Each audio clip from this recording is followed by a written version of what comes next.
اللہ الرحمن الرحیم سامعین مکرم، آج ہم جس موضوع پر بات کر رہے ہیں، آج کا جو ہمارا ٹاپک ہے، آج کا جو ہمارا عنوان ہے، وہ اس موضوع پر ہے کہ ہمارے معاشرے میں عورتوں کا جو لباس ہے، ہمارے معاشرے میں عورتیں بغیر نقاب کے جو سفر کرتی ہیں، آج ان کے متعلق ہم گفتگو کرنے جا رہے ہیں۔ ہم آپ کو بتانے جا رہے ہیں، انشاءاللہ العزیز اگر آپ سنیں گے تو اس کا آپ کو بہت بڑا فائدہ ہوگا، اور خواتین، بچیاں خاص طور پر جو نوجوان نسل ہے، اگر وہ سنے گی تو یقیناً ان کو اس کا بہت بڑا فائدہ ہوگا۔ تو دیکھیں، سب سے پہلی بات تو یہ ہے، ہمارے معاشرے میں کوئی شادی کا پروگرام ہو، کوئی شادی کا فنکشن ہو، یا اس طرح کا کوئی بھی فنکشن ہو، تو ہمارے معاشرے میں ایسا کیا جاتا ہے کہ نوجوان نسل جو ہے ہماری، یعنی خاص طور پر بچیوں کے بارے میں بات کر رہا ہوں، نوجوان نسل جو ہے یہ 2 گھنٹے بیوٹی پارلر پہ جاتی ہیں، تیار ہوتی ہیں، تیار ہونے کے بعد ایک لباس ایسا پہنتی ہیں کہ ظاہری طور تو انہیں بڑا خوبصورت لگتا ہے، لیکن شریعت نے ایسے لباس پہننے کو منع کیا ہے، کیونکہ ایسا لباس پہننا کہ جس لباس کی وجہ سے تمہارا جسم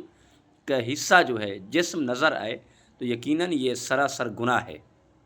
کیونکہ آپ نے لباس ایسا پہنا ہے کہ آپ کا جسم نظر آ رہا ہے۔ اب آپ نے شادی کے لیے، فنکشن کے لیے، خوبصورتی کے لیے، اپنے آپ کو خوبصورت ہونے کے لیے، اپنے آپ کو اچھا ہونے کے لیے پیش کیا، لیکن شریعت کی نگاہ میں آپ گناہ گار ہیں۔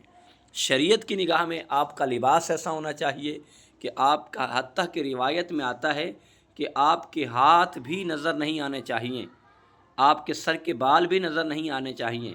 ہماری نوجوان نسل تو ایسا کرتی ہے، بچیاں ایسا کرتی ہیں، سر پہ دوپٹہ بھی نہیں ہوتا، سر پہ دوپٹہ نہیں ہوتا، اوپر بازو کے اوپر دوپٹہ لٹکا لیتی ہیں، لیکن یہ شریعت نے منع کیا ہے۔ اور پھر مرد حضرات بھی ایسے معاملات کو روک ٹوک نہیں کر سکتے، منع نہیں کر سکتے، کیونکہ وہ بھی اکثریت دیکھتے ہیں کہ مرد حضرات، خامد آگے موٹر سائیکل چلا رہا ہے، یعنی سواری چلا رہا ہے، پیچھے بیوی بیٹھی ہے، نہ سر پہ دوپٹہ ہے، ٹھیک ہے، نہ پردے کا خیال ہے، نہ نقاب کیا ہوا ہے۔ یہ دیکھیں، آپ اگر کہ کوئی لڑکی جاتی ہے یا عورت جاتی ہے بغیر نقاب، بغیر پردہ، اس صورت میں جب جائے گی، جب غیر مرد کی نگاہ پڑے گی، تو یقیناً یہ تو سراسر گناہ ہے۔ نہ محرم دیکھے گا تو یہ گناہ ہے، کیوں اب دیکھیں، کہتی ہیں کہ جب عورت باہر نکلتی ہے تو مرد کو چاہیے تو وہ نظریں جھکا لے، وہ سر نیچے کر لے۔ وہ بات آپ کی بالکل ٹھیک ہے، اس سے نظریں نیچے کر لینی چاہیے، لیکن آپ تو کچھ خیال کریں، آپ تو کچھ حیا کریں کہ آپ شریعت کے معاملے میں کہاں جا رہی ہیں، اور آپ کا لباس ایسا ہے، آپ کا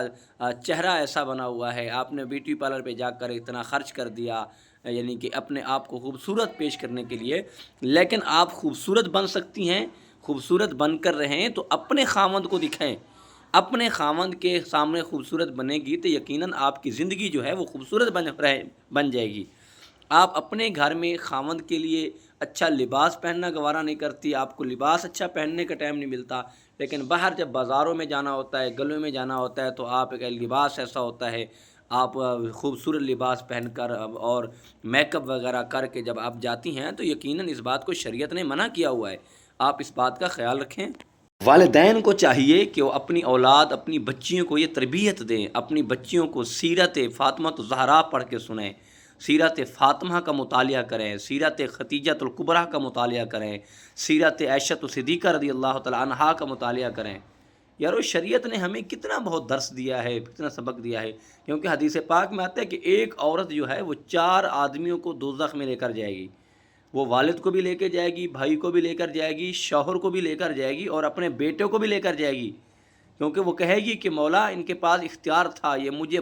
بچا لیتے، مجھے سمجھا لیتے، لیکن ہمیں پرواہ نہیں ہے، ہمیں فکر نہیں ہے اس بات کی، کبھی اس پہ غور نہیں کیا، ہم نے کبھی اس پہ توجہ نہیں دی کہ اپنی بچیوں کو، اپنی بچیوں کی تربیت ایسے کریں، اپنی بچیوں کے معاملات ایسے کریں کہ بیٹا ایسے نہیں ہوتا، شریعت ایسے نہیں کہتی، آپ بے نقاب باہر نہیں جا سکتی، آپ ننگے سر باہر نہیں جا سکتی، آپ لباس ایسا پہنیں کہ آپ کا جسم جو ہے وہ ڈھکا ہوا ہو، جسم کا کوئی حصہ نظر نہ آئے۔ تو یہ شریعت کے مسئلے ہیں، ہمیں سمجھنا چاہیے اور اس پر عمل کرنا چاہیے، اپنی بچیوں کو سمجھانا چاہیے، اپنی بیویوں کو سمجھانا چاہیے، اپنی بہنوں کو سمجھانا چاہیے۔ یقیناً جب ایسے معاملات ہوں گے تو ہماری زندگی خوبصورت ہو جائے گی، تو اللہ پاک ہم سے راضی ہو جائے گا۔ وما توفیقی الا باللہ العلی العظیم۔